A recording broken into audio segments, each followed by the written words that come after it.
విధి వంచింది. చిన్న వయసులోనే పెను ప్రమాదం దాపురించింది. 2 కాళ్లు రైలు ప్రమాదంలో పోయాయి. అయినా సంకల్పం అనే దీక్షతో పట్టుదలనే కాళ్లు చేసుకుని అడుగులు వేశాడు. దీంతో వైకల్యం లొంగిపోయింది.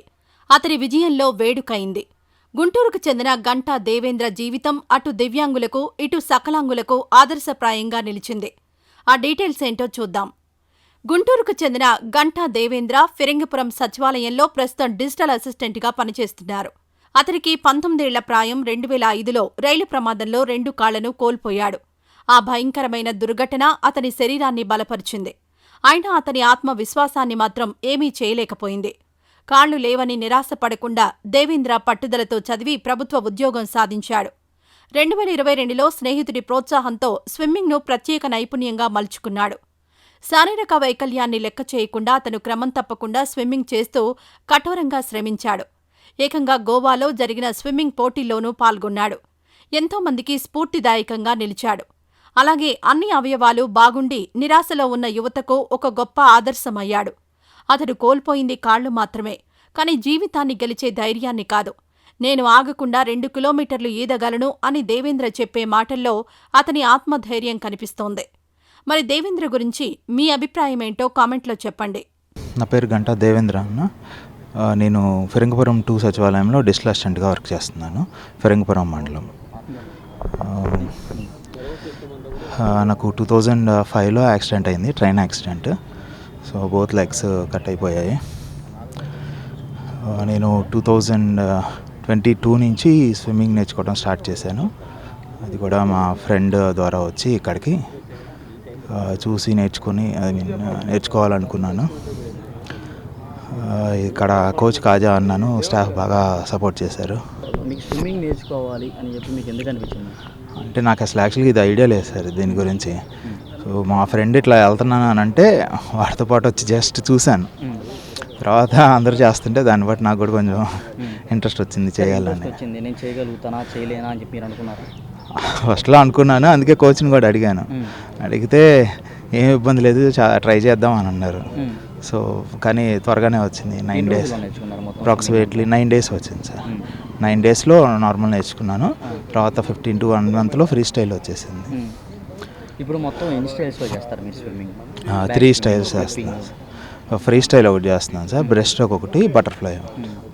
ఈ 3 స్విమ్మింగ్ చేసిన తర్వాత ఇది ఎలా ఉపయోగపడుతుంది మీకు లైఫ్ స్టైల్లో?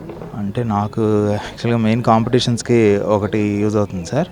ఇంకొకటి కొంచెం హెల్తీగా ఉంటాం. అంటే మిగిలిన వాళ్ళతో కంపేర్ చేసుకుంటే కొంచెం హెల్త్ పరంగా కానీ కొంచెం ఫిట్నెస్ నాకు బాగా అనిపిస్తుంది. కాంపిటీషన్స్లో కూడా పాల్గొంటున్నాను. చేస్తున్నాను సార్. లాస్ట్ టైం గోవాలో పారా స్విమ్మింగ్ నేషనల్స్ దాంట్లో పార్టిసిపేట్ చేశాను. ఫ్రీ స్టైల్ ఒకటను, బటర్ఫ్లై, ఈ 2 చేశాను సార్.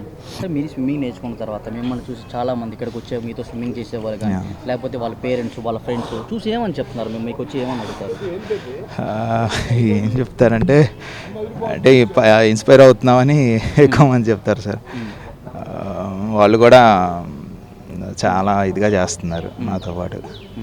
కొంతమంది అయితే నాతో అంటే కంపేర్ చేసుకొని అట్లా కొత్తగా వచ్చిన వాళ్ళు ఉంటారు కదా, పార్టిసిపేట్ చేయటం. మీరు 3 years నుంచి 2022లో స్టార్ట్ చేశారన్నారు. అప్పటి నుంచి డైలీ ఇంకా రొటీన్గా స్విమ్మింగ్ మీ లైఫ్లో పార్ట్ అయిపోయిందా? అంటే మధ్యలో బ్రేక్స్ వచ్చినాయి సార్, కానీ నేను మ్యాక్సిమం అయితే రావడానికి ట్రై చేస్తున్నాను. మ్యాక్సిమం ఈ 4 months నుంచి అయితే డైలీ వస్తున్నాను. అంతకుముందు మధ్యలో కొన్ని రోజులు ఈ ఆఫీస్ పరంగా కానీ ఏమైనా ఇబ్బందులు ఉంటాయి కదా, వాటి వల్ల రాలేకపోయాను. కానీ ఈ మధ్య మాత్రం డైలీ వస్తున్నాను. అంటే ఏం లేదు సార్, మెయిన్లీ మనం ఏదైనా ఒకటి అనుకుంటే చెయ్యాలి అని అనుకుంటే సో మ్యాక్సిమం దాని మీద కాన్సన్ట్రేట్ చేస్తే ఖచ్చితంగా చేయగలం. మనం ఏదైనా హ్యాబిట్స్ కానీ వదిలేయాలనుకుంటే సో నేను వదిలేయాలి అని అనుకుంటే ఖచ్చితంగా వదిలేస్తాం దాన్ని. నాకు తెలిసినంత వరకు అది సార్. నాకు ఏదైనా ఒకటి ఎడిక్ట్ అవుతాను అని అనుకుంటే కనుక నేను దాన్ని వెంటనే ఆపేయగలను. మీరు ఇందాక మాట్లాడుతూ 8 to 9 daysలో నేను నార్మల్గా నేర్చుకున్నాను అన్నారు. ఫస్ట్ స్ట్రగుల్స్ ఎటువంటి స్ట్రగుల్స్ పడ్డారు మీరు? అంటే ఫస్ట్ వాటర్లోకి దిగడానికి కొంచెం భయం అనిపించేది, బ్యాలెన్స్ ఉండేది కాదు. ఎట్లా అంటే వదిలేయలేను. అక్కడ రాడ్స్ ఉంటే ఆ రాడ్స్ పట్టుకొని చేసేవాడిని. నా వెనకాల వీళ్ళున్నారు సార్, లైఫ్ గార్డ్స్. వాళ్ళు నాతో పాటే వచ్చేవాళ్ళు. నేను ఉన్న 1 hour సేపు నాతో పాటు ఉండి బాగా ఇచ్చేసారు సార్, దానివల్లే నాకు త్వరగా వచ్చింది. సుమారు ఎంతసేపు చేస్తూ ఉంటారు స్విమ్మింగ్ మీరు? ఇప్పుడైతే 1 అవర్ 1.5 అవర్ చేస్తున్నాను సార్. అప్రాక్సిమేట్లీ 1.2 to 1.5 కిలోమీటర్స్ చేస్తాను. అంటే around 20 to 30 rounds sir. 20 rounds అయితే కంటిన్యూస్గా చేస్తాను ఆగకుండా. ఇంకా మిగిలిన 10 రౌండ్స్కి కొంచెం మధ్యలో బ్రేక్ తీసుకొని చేస్తూ ఉంటాను. ఈ వీడియో నచ్చితే లైక్ చేయండి. అలాగే మా ఛానల్ ని ఫస్ట్ టైం కనుక చూస్తున్నట్టయితే ఇప్పుడే సబ్స్క్రైబ్ చేసుకుని పక్కనే ఉన్న గంట సింబల్ ని యాక్టివేట్ చేసుకోండి. అప్పుడే మేము పెట్టే ప్రతి వీడియో మీకు నోటిఫికేషన్ గా వస్తుంది. అలాగే ఈ వీడియో పూర్తిగా చూసినందుకు ధన్యవాదాలు.